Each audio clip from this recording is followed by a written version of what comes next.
be broken in pieces. When the truth comes out, when the truth comes out, you can run, but you know it's in. All right, friends, here we go. We're going to give this a go, right? This is a little bit different format than we do when we're on TikTok, but we're just going to get right into this. So, as you know, I said we were going to be starting a podcast because you guys have given me so many great topics to talk about, and I love getting into it with you on TikTok. However, I'm timed, right? I'm timed out within 10 minutes. And it's tough to get into all of these heavy duty subjects that we were getting into. Some of them are heavy duty, some of them are lighthearted and fun, but either way, we're going to get into it, right? So here we go. We've got Gen X, truth be told. I told you that this was coming. I love the gal that gave me this name. I actually got it from a gal on TikTok, and I will find her information. I will send it to you guys, but it was amazing. I love that she was like, hey, what about Gen X? So here we are. So let's just get into this. I wanted to, my first time getting into this, what I wanted to do and what I wanted to talk to you guys about a little bit about me. It's hard to do this on the TikTok platform, and it's hard to really feel like you're engaging within a conversation. And it's hard for you to really get to know me because, you've got all these timing restrictions and all the things. So here's the deal. Let me tell you a little bit about me, and then we'll go from there and just see where this thing takes us, right? So my name's Jen. A lot of you know it's Jennifer Lowe. I was originally born in Rhode Island. I'm a little roadie. I'm from a very small, I love when people get on here and they say, I'm from a small town. Listen, I'm from a small state. You can drive from the tippity top to the south of it in 45 minutes. So talk about being confined growing up as a kid in a small little area. However, my spunk and my feistiness and all my fire comes from the personality that built me while I lived there. And I was there until I was about 24 years old. And then I moved out to Colorado and I've been here ever since. And I have had a wild ride and a wild journey. And as we get to know each other and as we get into this podcast, we'll get into some of the subjects to talk about that. And I'll talk about myself a lot more in greater detail. I do have two boys. I've got two sons. One is 32 and one is 13. So, yes, there's a big age gap there. And that's an interesting story. So we'll get into that one day as well.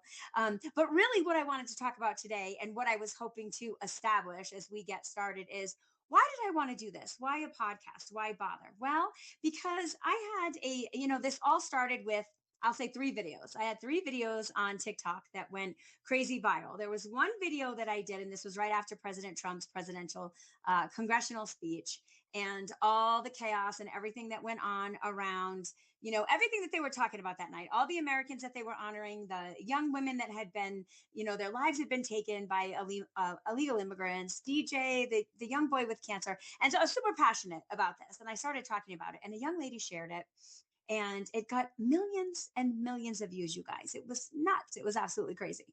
And it was insane how someone in my small town here in Colorado sent me a link and said, hey, was this you on X? And I was like, no, absolutely not. I'm not on X. So the truth of the matter is, guys, I don't really do Instagram. I didn't really do X. I didn't do any of that. And so when she sent it to me, I go, no, that can't be me. And she said, it's absolutely certifiably you because you're wearing the same thing you wore in your real estate video this morning because I had posted some property videos. And so I looked at it and I checked at it. And at that time, earlier in that day, it had like a couple 100,000 views. And at this point, it's millions and millions of views.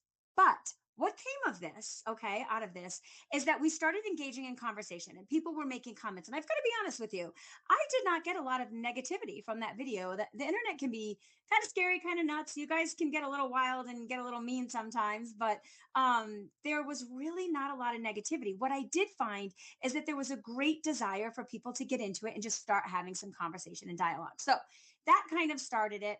And I said, what I want to do is I want to build a community on TikTok. I didn't want it to be about followers. I didn't want it to be about like affiliate marketing. Look, I have some fun with that stuff. I get people that send me samples. I'll tell you guys about them. Sometimes we sell stuff, sometimes we don't. It's more or less about me just wanting to build community, get to know you guys and having some sincere conversations and also finding a way to get back to truth.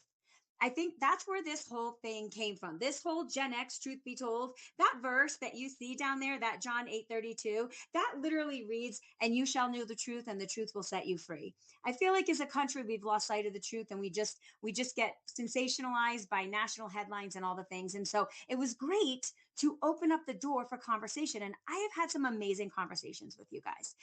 And the other thing that I learned is that we, I think, as Americans, have been stooped by the media. I feel like they lie to us. Well, I don't feel like it. I know it. I've caught it. I've seen them. And this is not, and just let me set this straight so that right out of the gate, you guys know me and you know where I'm from. I'm an independent. I am registered independent. I know a lot of people think that I'm a Trumper because I voted Republican this election cycle, but here's the bottom line. In my heart of hearts, I am somebody that I want to look at all sides of everything. I need to have all the information. I want to research it. I want to understand it. And then I make a decision. Now, it is not hard to tell that I lean more on a conservative leaning side. It is not hard to tell. I'm a strong Christian. I love the Lord with all my heart. However, you're also going to hear me drop 15 F bombs within 3 episodes because I am here for authenticity. I am not here to bullshit anybody. I am not here to act like I've got it all together or to make it seem like I've got it perfect or I am some cotton candy Christian. I'm not. I'm not. Every day is a struggle for me to get through the day. And literally, I do. I wake up and I'm like, look, I'm going to do my best to just live in such a way that is going to be honoring to God. But some days I'm going to F it up. And there have been plenty of times on this app where I have gotten it wrong. And it made me start to question how many of us are getting it wrong and how many of us are being fed information that is not factual and how many of us are making major life decisions based on the information that we get off the internet. And so for me, I was like, I just want to stick to the truth. I literally, that verse is embedded in me. The whole, you shall know the truth and the truth will set you free. That's what started this whole thing off. And then after that, I said, we're going to build this community. And when I started this, I think I had 504 followers on TikTok. And we're almost up to 38,000, which is crazy. It's crazy that 38,000 people are like, click and follow. And we've had some great conversations. But I thought, let's try to let's try to create a space where people can come and have conversations and talk to one another about all things difficult, about all things fun, about all things complicated, about life, society, politics, social media, marriage, divorce, parenting, co-parenting, relationships, friendships, all the things. Just all in all I want to do on this show, podcast, whatever you want to call it, is I just want to be real and I want us to get to know one another. I want us to get to know one another. And what you are going to learn and what you're going to figure out with me, the only thing I strive for in doing all of this is authenticity. I don't have time. Did you ever see the movie Meet the Fockers? And he talks about having the circle, your circle of friends. I made a comment it was, well, I'm turning 52 this year, but the year that I turned 50, I started reevaluating all of my friendships, my marriage, my relationship, everything. And I was like, what is the one component that I feel is missing? Something's missing. And I feel like we're all just skating by, and it was authenticity. We were struggling to be authentic with one another. Everybody has gotten too worried about hurting each other's feelings. Now, I'm not talking about being unkind to one another, but I'm talking about being real and authentic. And I feel like there is this lack of resolution skills with people. And the reason for that is because nobody's being honest about anything. You're either telling people what they want to hear, or you're telling things that you think are just going to skate around the truth because you're concerned about the consequences. But at the end of the day, guys, every choice that we make, there's consequences for everything and all things that we do, right? So if you know me at all from TikTok, you've watched a lot of my videos, and I know that I can confuse you because I know on the one hand, you're like, holy Moses, she leans way left and she seems like she's super liberal. And then the following day, you're like, oh my dear goodness, absolutely not. She's a far red Christian, conservative, and all these things. Let me set the record straight for you. Here's what I am. I wake up every day and I am the same human being that you are going to see today, tomorrow, and the day before. I don't lean one way or another when it comes to the heart of the matter, and that's the truth of things. And so my core values and my belief systems, they lean in a more conservative way because I am a believer in Christ. I do try to live by the Bible, but I will also say, and I have said this to some of you on TikTok, that I think that there are some people in the Christian community that get it wrong. I think they get it wrong.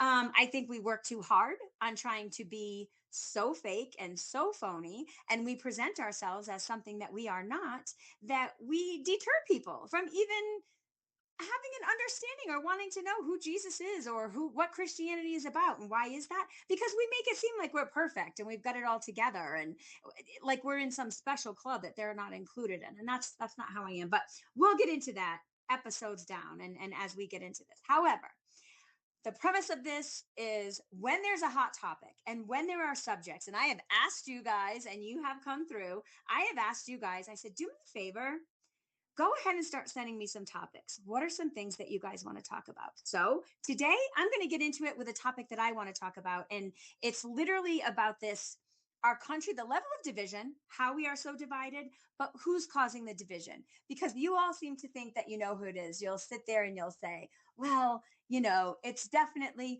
liberals. They're pushing us too far left. And, conservatives and red and Trumpers and MAGA and all the things, right? Here's what it is. We have literally lost. We have gone, and my husband and I have had this conversation, you guys. Oh my goodness. We've had this conversation time and time again. Everybody is losing the ability to go from having a conversation to assuming it to be conflict. So it's okay. It's okay for us to have a conversation and not have it get into a heated argument. And it's also okay if it does get into a heated argument to walk away saying, still love you.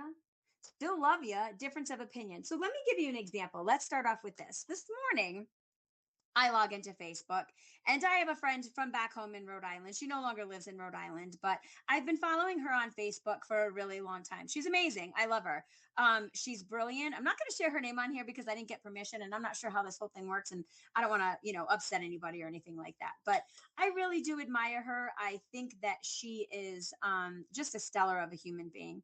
She's part of the LGBTQ community. And she's married. She's got, oops, sorry guys, she has sorry about that, she's got an amazing wife. They've got three beautiful children, and I adore watching her from afar. I've been watching her, as adulting, we're all getting older, we're not in high school anymore, and seeing how life has taken us.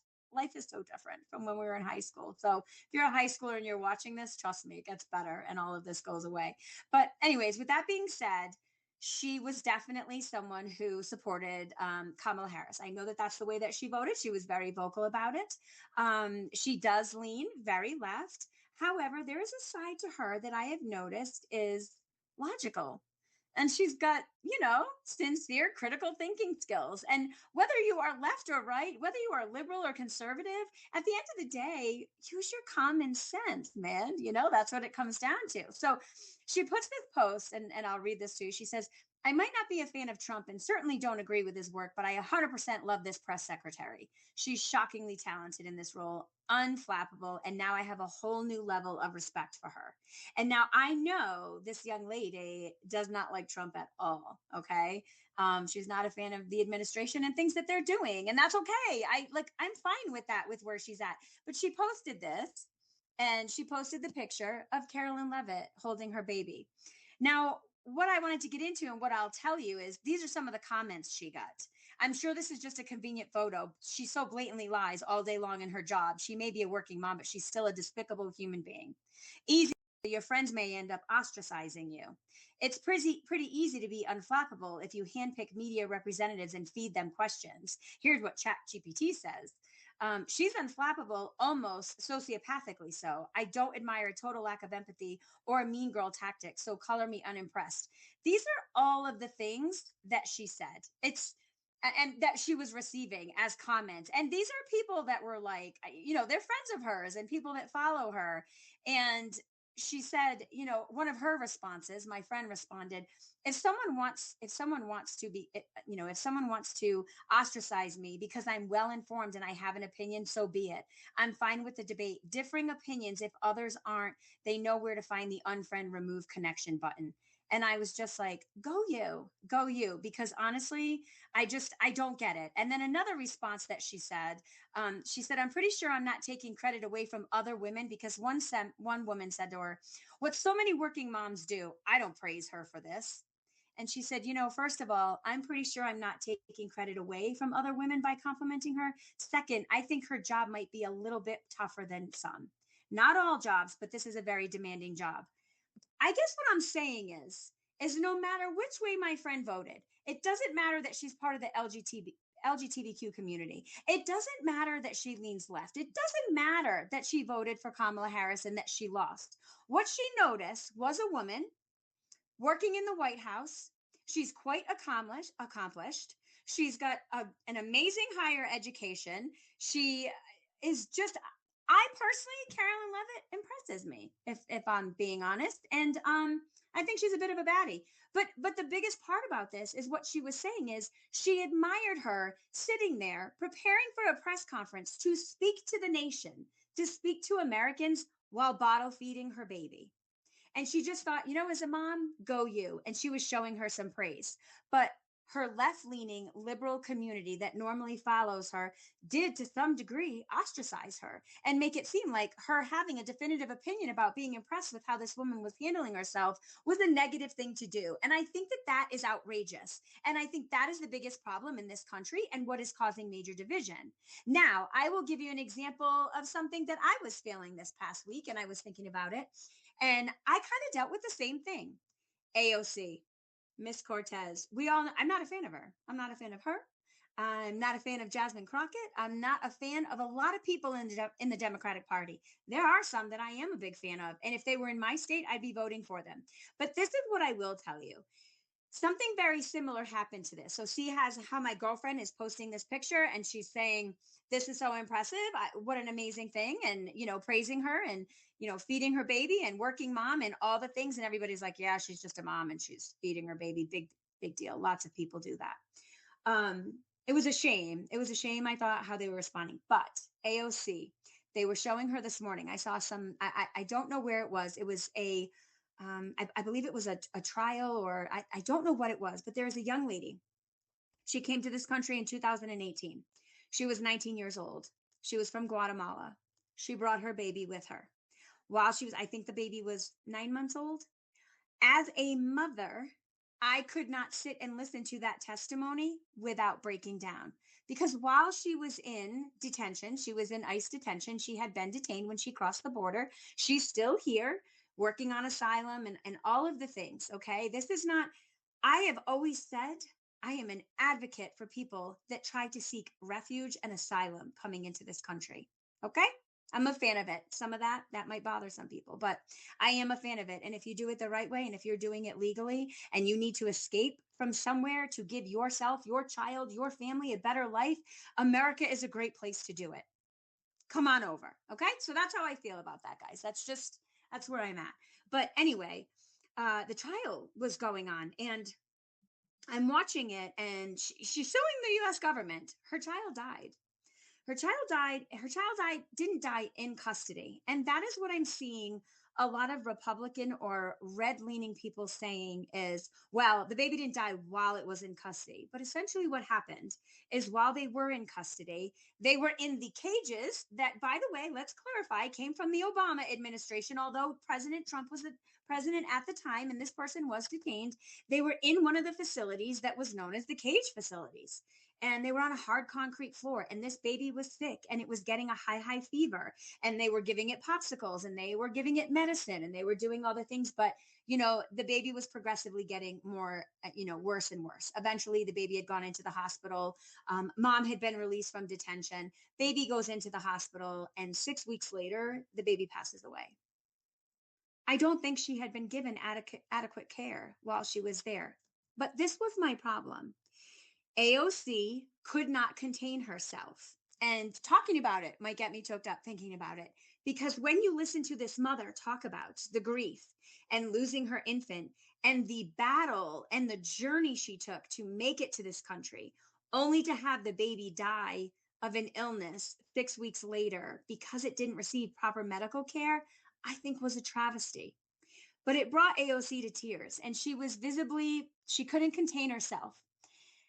I know she's not a mom, and I know that it didn't come from a mama heart. It came from a humanitarian heart, guys. This is what it was. It was a humanitarian heart. I could not help but bawl watching that. It's not about AOC. It's not about Carolyn Levitt. It's about us as humans connecting and reconnecting and going, look at this working mom who worked her butt off in college, and she's the youngest press house secretary. Like her or not, she earned it. She deserves it. And I think she's doing a good job, whether you do or you don't.